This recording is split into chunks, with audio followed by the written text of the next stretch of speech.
दोस्तों, उत्तराखंड के उत्तरकाशी में पुरोला कस्बे में जो कुछ चल रहा है उसको लेकर आखिर सब लोग खामोश कैसे हैं, ये अपने आप में हैरान करने वाली बात है। आप सोचिए कि कानून व्यवस्था को हाथ में लेकर सरेआम गुंडाई वहां पर की जा रही है, मुस्लिम दुकानदारों को निशाना बनाया जा रहा है, मुस्लिमों को घर छोड़ने के लिए पोस्टर चिपकाए जा रहे हैं और चेतावनी दी जा रही है 15 जून तक अगर घर और मकान दुकान खाली करके नहीं गए तो अंजाम बुरा होगा। लेकिन अफसोस कि सब लोग इस पर मौन धारण करे हुए हैं, चाहे वो हमारे देश का मीडिया हो, चाहे वो हमारे देश के कथित सेकुलर पार्टियां हो, या फिर मौजूदा सत्ता में विराजमान रही पार्टियां या उनके नेता हों, सारे लोग पूरी तरह से खामोश हैं। आखिर देश के लोगों को देश के ही एक हिस्से से दूसरी जगह निकालने की बात की जा रही है, लेकिन सब लोग खामोश हैं। मामला क्या है दोस्तों? मामला आपको पूरी तरह से पता ही होगा, और जब आप ये मामला जानेंगे तो सोचेंगे कि आखिर ऐसा कैसे हो सकता है। एक लड़की का कथित अपहरण का आरोप लगाया गया और अपहरणकर्ता जिन पर आरोप है वो जेल में है, और 2 नाम जो है वो नामजद हुए हैं। हालांकि एक खबर और इस पूरे मामले को निकल कर आई है। बीबीसी की एक रिपोर्ट के मुताबिक एक स्थानीय निवासी अपना नाम छुपाकर ये बताता है कि दरअसल जिन लोगों पर आरोप है अपहरण करने का, वो 2 नहीं बल्कि 3 थे। एक मुस्लिम बल्कि 2 हिंदू थे। और हो क्या रहा है दोस्तों, मुसलमान के नाम पर लव जिहाद का नाम दे दिया गया और सोचिए पूरी कम्युनिटी को निशाना बनाया जा रहा है। इस खबर से जुड़े हुए और तथ्य क्या हैं और आखिर ऐसा क्यों किया जा रहा है, तस्वीरें क्या बताती हुई दिखाई दे रही हैं और क्या महत्वपूर्ण सवाल हैं, बारी बारी से हम आपके सामने रखते हैं। स्वागत है आपका AR न्यूज़ इंडिया पर। मैं हूं आपके साथ आकिल रजा। सोचिए देश के हालात दोस्तों क्या हो गए हैं। एक तरफ भाईचारे की बात की जाती है, एक तरफ सबका साथ सबका विकास करने की बात की जाती है, और हो क्या रहा है दोस्तों कि एक राज्य वहां में जहां पर भारतीय जनता पार्टी की सरकार है और उत्तरकाशी के कस्बा पुरोला में किस तरह से वहां पर जो है मुसलमानों की दुकानों को खाली कराया जा रहा है। और क्यों कराया जा रहा है? क्योंकि लव जिहाद का आरोप लगाया गया है और जिहादियों को 13 जून तक, ये मैं नहीं बल्कि ये उनका नोटिस कह रहा है कि जिहादियों को माफ़ कीजिएगा 13 नहीं 15 जून तक जो है घर खाली करने और दुकान खाली करने के नोटिस चिपका दिए गए हैं, चेतावनी वार्निंग चिपका दी गई है और प्रशासन कुछ कर नहीं रहा है। तस्वीरों के साथ आपके साथ में कुछ चीज़ें मैं साझा करना चाहता हूँ। ये तस्वीरें आपकी स्क्रीन पर देखिए। यहाँ पर जो है जय श्री राम का नारा लगा करके मुसलमानों की दुकानों को निशाना बनाया जा रहा है, पोस्टर बैनर फाड़े जा रहे हैं, उनकी दुकानों के गेटों पर जो है क्रॉस का निशान जो है लगाया जा रहा है, धमकियाँ दी जा रही हैं और ये धमकी देने वाले खुलेआम सड़कों पर रैलियां भी निकाल रहे हैं और वीडियो के माध्यम से चेतावनी भी दे रहे हैं। लेकिन अफसोस कि प्रशासन इनको चिन्हित करने में नाकाम साबित हो रहा है। तो क्या ये मान लिया जाए कि ये सब कुछ जो कुछ भी हो रहा है वो प्रशासन की मिलीभगत से हो रहा है? और इससे ज़्यादा अफसोसजनक क्या है कि सोचिए कि सबका साथ सबका विकास कहने वाली पार्टी और सबका विश्वास जीतने वाली पार्टी आज खामोश है। क्या वहाँ पर नहीं दिख रहा है? और बहुत सारे लोग इस पर ये लिख रहे हैं कि अब पता चलेगा कि इनका क्या होगा और जिहादी को निकालो, जिहादियों को छोड़ो मत, इस तरीके का जिहादियों से जिहादी मुक्त जो है उत्तराखंड करके मानेंगे। ये तमाम देवभूमि के नाम से जो है चीज़ें चलाई जा रही हैं। ये तस्वीर आप देखिए, सदब आफरीन का ट्वीट है, वो हम आपके सामने पढ़कर बताते हैं। इसके साथ साथ असदुद्दीन ओवैसी ने भी ट्वीट किया है, वो भी हम आपके सामने रखेंगे। और जो इस स्टोरी का एक और एंगल है इस खबर का, वो ये है कि 2 जो नाम बताए जा रहे हैं, एक उबैद है और एक नाम जितेंद्र सैनी। इसके अलावा भी एक नाम और है जो कि हिंदू है, जिसका नाम जो है FIR में नहीं है या पुलिस रिपोर्ट में नहीं है। वो क्या है, बीबीसी की रिपोर्ट के अनुसार हम आपके सामने रखेंगे। सबसे पहले सदब आफरीन का ये ट्वीट आपके स्क्रीन पर दोस्तों, वो लिख रही हैं कि ज़रा इंसानियत के नाते सोचिए, इंसानियत के नाते सोचिए, और 20 साल से 30 साल से 40 साल से या 45 साल से अपने कारोबार में जो लोग लगा चुके हैं उस जगह पर एक दुकान अपनी जमा चुके हैं, और अब अचानक से भीड़ आती है और कहती है सब बंद करो, दुकान खाली करो, मकान खाली करो, निकलो, भागो, तो कैसा लगेगा? ये इंसानियत के नाते सोचने की ज़रूरत है। अगर आप अंधभक्ति में डूबे हुए हैं तो ये चीज़ आपको समझ नहीं आएगी, क्योंकि इसका नुकसान जो है वो किसी एक वर्ग को नहीं है। भले ही आप एक वर्ग को निकालना चाहते हैं, लेकिन आप सोचिए कि दिमाग में कितना जहर है कि इंसान अपने कारोबार के बारे में सोचने की बजाय वो दूसरे धर्म के लोगों के कारोबारों को नष्ट करने में खुश है। आगे लिख रही है, उत्तराखंड के उत्तरकाशी में जो हो रहा है वो जुल्म है, क्या सरकार को ये जुल्म नजर नहीं आ रहा है? सवाल है। अब देखिए, एक वीडियो मैं आपके सामने रखता हूं, ये वीडियो आप देखिए। इस वीडियो में आप देखेंगे कि किस तरह से जय श्री राम के नारे लग रहे हैं। हम यहां पर आवाज नहीं खोलेंगे, और इस वीडियो को दिखाने का मकसद सिर्फ ये है कि जब ये लोग खुलेआम गुंडाई कर रहे हैं, गुंडागर्दी कर रहे हैं, प्रशासन भी वहां पर मौजूद है। और देखिए, मैं इनकी हिम्मत को भी दाद देता हूं। एक पुलिसकर्मी है जो, देखिए ये आप तस्वीर देखिए, पुलिसकर्मी वहां पर रोकते हुए नजर आ रहे हैं। लेकिन क्या प्रशासन को इतनी छूट सरकार ने नहीं दे रखी है कि इनको वहीं पर पकड़ा जाए, इनको गिरफ्तार किया जाए जो इस तरह का माहौल बिगाड़ने का प्रयास कर रहे हैं? और दोस्तों, हैरानी की बात यह है कि जब ये मामला हुआ है तो उन दो लोगों को गिरफ्तार कर लिया है और पोक्सो एक्ट की धारा के तहत वो जेल में जा चुके हैं। उसके बावजूद ये नफरत फैलाई जा रही है। तो ये तस्वीर हमने आपके सामने रखी। नरगिस बानो लिख रही हैं, पुलिस प्रशासन की मौजूदगी में मुसलमानों को पहले धमकी दी जाती है, उन्हें पलायन करने पर मजबूर किया जाता है। उत्तरकाशी से कई मुसलमान अपनी दुकान और मकान खाली करके पलायन कर गए हैं। वीडियो भी आपने देखा होगा किस तरह से वहां पर जो पहले से जिनकी दुकानें चल रही थी उनके चेहरे गमगीन हैं, और एक महिला का वीडियो वायरल हो रहा है जो वो रो रही हैं। क्या वो इस देश की नागरिक नहीं है? क्या उसको अधिकार नहीं है कि वो कहीं पर भी जाकर व्यापार करे अपना? आखिर कैसे कोई गुंडागर्दी करते हुए उनसे ये कह सकता है कि दुकान खाली करो?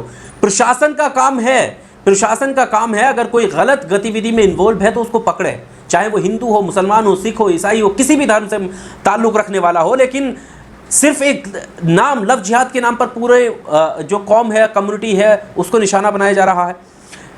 नरगिस बानो आगे लिख रही है, जबकि उत्तरकाशी के आसपास के क्षेत्रों में भारी पुलिस बल तैनात है। मुसलमानों को लव जिहाद और लैंड जिहाद के नाम पर परेशान कर पूरा इलाका खाली करवाया जा रहा है। बहुसंख्यक धर्म के लोगों को आज़ादी मुबारक हो तंज कस रही हैं। सवाल यहाँ पर है, सवाल ये है कि अगर मान लीजिए, जब ये लोग कहते हैं कि ये मुट्ठी भर लोग हैं जो नफरत फैलाते हैं, हमारे देश के बहुसंख्यक लोग जो बाकी इस देश में भाईचारा चाहते हैं, आखिर वो इन मुसलमानों के साथ, उन दुकानदारों के साथ जो बहुत कम संख्या में है, एक रिपोर्ट के मुताबिक ये भी है कि मात्र 40 से 45 दुकानें होंगी और 600-700 दुकानों के बीच में। सोचिए आप, अगर किसी मार्केट में 700-800 दुकानें हों और उसमें 30 या 40 दुकानें मुस्लिमों की हों तो सिर्फ मुसलमानों से खतरा है। और बाकी दुकानदार क्यों इनके समर्थन में खड़े नहीं हो रहे हैं? क्यों वो लोग जो भाईचारा चाहते हैं वो समर्थन में खड़े नहीं हो रहे हैं कि भाई साहब ये सब क्यों कर रहे हो यहाँ पर? अरे जिसने जो गलत किया वो जेल में है। और अगर लव जिहाद का नाम, तो कैसे दो हिंदू और एक मुस्लिम? रिपोर्ट भी मैं आपके सामने रखूँगा, ये बात मैं क्यों कह रहा हूँ। एक तस्वीर आप देख लीजिए, कैसे दुकान से सामान रात के अंधेरे में निकाल करके दुकान खाली करके जाया जा रहा है। और बीबीसी की रिपोर्ट के मुताबिक ये कहा गया है कि मुसलमानों में डर का माहौल है। जब ये शिकायत हुई थी उस वक्त भी मुसलमान की तरफ से कोई थाने में नहीं पहुंचा था। जुबैर मेमन लिख रहे हैं कि उत्तराखंड में चल रहे मुस्लिम विरोधी दंगे देश के खिलाफ हैं। भारत की संप्रभुता को खत्म कर हिंदू मुस्लिम माहौल को गर्म करने की कोशिश हो रही है। वर्तमान सरकार मुसलमानों की रक्षा करने में असमर्थ रही है और केंद्र सरकार को तुरंत हस्तक्षेप करना चाहिए और उत्तराखंड सरकार को बर्खास्त कर वहां राष्ट्रपति शासन लागू करना चाहिए और वहां शांति और व्यवस्था को तुरंत लागू करने के लिए अर्धसैनिक बलों को तैनात करना चाहिए। उत्तराखंड के सभी हिंदुओं और अन्य सभी धर्मों बंधुओं से अनुरोध है कि ये संदेश दें कि हम सब एक हैं और वहां विस्थापित होने वाले मुसलमानों को रोकने और उनकी रक्षा करने की पहल करें। ये मैसेज देना चाह रहे हैं जुबैर मेनन, और ऐसा करना चाहिए। एक सवाल अंसार इमरान भी लिख रहे हैं कि आखिर प्रिय जो राहुल गांधी हैं, आपके भारत जोड़ो में मुसलमान भी शामिल हैं क्या? सवाल पूछ रहे हैं कि मुसलमान शामिल हैं या नहीं है। क्यों पूछ रहे हैं? इसलिए क्योंकि उत्तराखंड में भाजपा सरकार की नाकामी ने मुसलमानों को अपने बरसों पुराने घर और कारोबार को छोड़कर पलायन करने पर मजबूर कर दिया है। आपका ट्वीट, आपका कोई वक्तव्य क्यों नहीं आ रहा है, ये सवाल है। अब आपके सामने असदुद्दीन ओवैसी का ट्वीट रखता हूं, क्या ओवैसी कह रहे हैं, और उसके बाद बीबीसी की मैं रिपोर्ट रखता हूं कि जो स्थानीय निवासी है वो क्या कहता हुआ नजर आ रहा है। असदुद्दीन ओवैसी कह रहे हैं कि 15 जून को होने वाली महापंचायत पर तुरंत रोक लगाई जाए, वहां रह रहे लोगों को सुरक्षा प्रदान किया जाए, वहां से पलायन कर रहे लोगों को वापस बुलाने का इंतजाम किया जाए। भाजपा सरकार का काम है कि गुनाहगारों को जेल भेजे और जल्द अमन कायम हो। और ये क्यों कह रहे हैं? क्योंकि आखिर जो 15 जून की जो इन्होंने बात की, 15 जून वही है। ये मैं आपके सामने देखिए रख देता हूँ। ये पोस्टर देखिए, डर के साये में मुस्लिम दुकानदार, और ये पोस्टर जिसमें लिखा हुआ है कि लव जिहादियों को सूचित किया जाता है कि दिनांक 15 जून 2023 को होने वाली महापंचायत होने से पहले ही पूर्व अपनी दुकानें खाली कर दें। यदि तुम्हारे पास यदि तुम्हारे द्वारा ऐसा नहीं किया जाता है तो वे वक्त पर निर्भर करेगा, यानी उस वक्त आपको देख लिया जाएगा। देवभूमि रक्षा अभियान, ये पोस्टर चिपकाए गए। क्या आप मान सकते हैं कि प्रशासन इतना नाकाम है कि किन लोगों ने ये पोस्टर चिपकाए हैं, कौन माहौल बिगाड़ना चाहता है, उनको नहीं पकड़ा जा सकता? ऐसा नहीं हो सकता, क्योंकि प्रशासन चाहे तो पकड़ सकता है। अब मैं आपके सामने एक रिपोर्ट रखता हूँ। देखिए, बीबीसी की रिपोर्ट है। रिपोर्ट में कहा गया कि लेकिन मौजूदा स्थिति में मुस्लिम समुदाय के ज़्यादातर लोग डर के माहौल में इलाका छोड़ चुके हैं। आप सोचिए, छोड़ चुके हैं, लेकिन एक भी कमेंट, एक भी ट्वीट प्रधानमंत्री, होम मिनिस्टर किसी की तरफ से नहीं आया। यहाँ तक कि तमाम कथित सेकुलर पार्टी, चाहे अखिलेश यादव हो, मायावती हो, राहुल गांधी हो, या फिर आप ममता बनर्जी को ले लीजिए, नीतीश कुमार को ले लीजिए, अरविंद केजरीवाल हो गए, कहाँ हैं ये लोग? अगर इनकी नज़र में जब ये कहते हैं कि लोकतंत्र खतरे में है, जब ये भारतीय जनता पार्टी को घेरते हुए नज़र आते हैं, तो क्या इनको इस तरह की खबरें नज़र नहीं आती होंगी? लेकिन नहीं, क्योंकि इनको भी वोट बैंक की राजनीति करनी है। आगे क्या है स्टोरी में? इस घटना के विरोध में उत्तरकाशी जिले के पुरोल और बड़कोट में जुलूस के दौरान मुस्लिम व्यापारियों के प्रतिष्ठानों को बोर्ड और बैनर भी फाड़े गए हैं। वो वीडियो भी हमने दिखाया किस तरह से भीड़ जो है वो हमला करती हुई नजर आ रही है। बड़कोट में दुकानों पर क्रॉस के चिन्ह लगाए गए हैं, जबकि पुरोल में पोस्टर चिपकाए गए हैं। देवभूमि रक्षा अभियान की तरफ से लगाए गए इन पोस्टरों पर जो लिखा है वो हमने आपको अभी अभी बताया ही है। अब मैं आपके सामने वो रखता हूँ कि एक स्थानीय निवासी ने अपना नाम पहचान छुपा करके क्या बताया है। उसने बताया कि उस समय पुलिस चौकी में, जब ये मामला हुआ था, उस समय पुलिस चौकी में करीब 200 से 250 लोग मौजूद थे। पुलिस चौकी में मुस्लिम समुदाय के लोग डर के कारण पहुंचे भी नहीं थे। ये पुलिस चौकी के अंदर का मामले की बात बता रहा है। उन्होंने बताया कि दर्ज मामले में लड़की को नाबालिग बताया गया है, मगर उसकी पहले से ही शादी हो रखी है, शादी हुई है। अगर लड़की पहले से ही शादीशुदा है तो नाबालिग कैसे हुई? ये सवाल वहाँ का एक स्थानीय दुकानदार बीबीसी से कर रहा है, हालांकि उसकी पहचान छुपा दी गई है। इस दुकानदार का दावा है कि इस मामले में मुस्लिम युवक उबैद खान के अलावा 2 अन्य और युवक भी थे, जिनका नाम जितेंद्र सैनी, जो कि सामने आ चुका है, और जो एक और नाम है वो है सोनू। अब ये सोनू कौन है? यानी 3, इस रिपोर्ट के अनुसार 3 लोग थे, 1 मुस्लिम था, 2 हिंदू थे, लेकिन एंगल दिया गया लव जिहाद का। ऐसे में जब आरोपी जो है, 2 आरोपी जिनको बनाया गया है, वो दोनों जेल के अंदर है। क्या नहीं लगता कि ये किसी प्रोपेगेंडा के तहत सब चीज़ें की जा रही हैं? उनका कहना है कि उबैद खान और जितेंद्र सैनी का नाम मामले में लिखाया गया है, लेकिन स्थानीय निवासी सोनू का नाम रिपोर्ट में नहीं है। सोनू का नाम आखिर क्यों हटाया गया, ये अपने आप में बड़ा सवाल है। अब दिक्कत ये है कि जो महत्वपूर्ण सवाल हैं, जो इम्पोर्टेंट सवाल हैं इस पूरे मामले को लेकर, सबसे पहला सवाल यही कि क्या प्रशासन को साथ नहीं देना चाहिए? जब ये माहौल बिगड़ रहा है, जब लोग दुकानें खाली कर रहे हैं, तो ये भी आरोप है दुकानदारों का कि अब तक प्रशासन ने उनसे कोई कांटेक्ट नहीं किया है। प्रशासन को क्या उनकी सुरक्षा का जिम्मा लेना चाहिए कि नहीं लेना चाहिए? सिर्फ ये यहाँ पर सवाल छोड़ जाता हूँ मैं, जवाब आप अपने आप दीजिएगा कमेंट बॉक्स में। वहाँ पर नहीं खड़े होना चाहिए? आखिर कौन लोग होंगे? क्या प्रशासन से बड़े हैं वो लोग? क्या सरकार के ऊपर चढ़कर वो गुंडाई कर सकते हैं? क्या ज़बरदस्ती दुकानें खाली करा सकते हैं? कार्रवाई करना किसके हाथ में है? प्रशासन के। सवाल किससे किया जाएगा? प्रशासन से। दूसरा सवाल, क्या ये जो माहौल बिगड़ रहा है, क्या इसको ही मान लिया जाए कि ये सबका साथ, सबका विकास और सबका विश्वास जीतने का काम हो रहा है? अगर नहीं, तो फिर प्रधानमंत्री को हस्तक्षेप नहीं करना चाहिए। तो फिर क्या प्रधानमंत्री को, जो कि जिस पार्टी, उनकी पार्टी की सरकार उत्तराखंड में है, क्या वो अपने सरकार के वहाँ पर सवाल तलब नहीं कर सकते? सवाल क्यों नहीं कर रहे हैं? तो क्या ये मान लिया जाए कि छूट दे रखी है?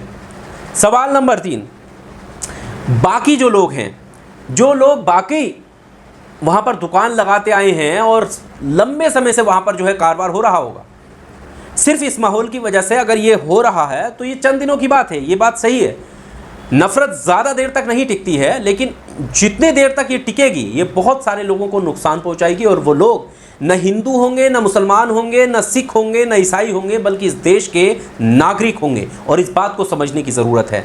तो क्या वो लोग जिनके साथ में रहकर दुकान ये चला रहे थे, उनकी कोई जिम्मेदारी नहीं है? क्या उनको साथ में खड़ा नहीं होना चाहिए आज इनके? क्या बाकी लोग जो बाकी एकता, संप्रभुता में विश्वास रखते हैं, वो आज क्यों नहीं बोल रहे हैं? सवाल नंबर 4, तमाम देश में सामाजिक संगठन चल रहे हैं, तमाम देश में एकता भाईचारा की बात करने वाले संगठन लीडर आपको मिल जाएंगे। कहाँ है वो आज? वो आज कहाँ है जब इतने बड़े पैमाने पर पोस्टर लगा करके नफरत फैलाई जा रही है, धमकी दी जा रही है, चेतावनी दी जा रही है? क्या किसी संगठन के लीडर का, नेता का, क्या किसी संगठन के अध्यक्ष का, क्या किसी संगठन का बाहर निकलकर आपने देखा कोई स्टेटमेंट आया हो? क्या संगठन वहां पर जाकर खड़ा हुआ हो कि हम इनके साथ खड़े हैं? कैसे मान लिया जाए उन लोगों को कि वो सामाजिक संगठन है? क्या ये सामाजिक काम नहीं है कि समाज में फैल रही बुराई को रोकने के लिए ये सामाजिक संगठन आ गए?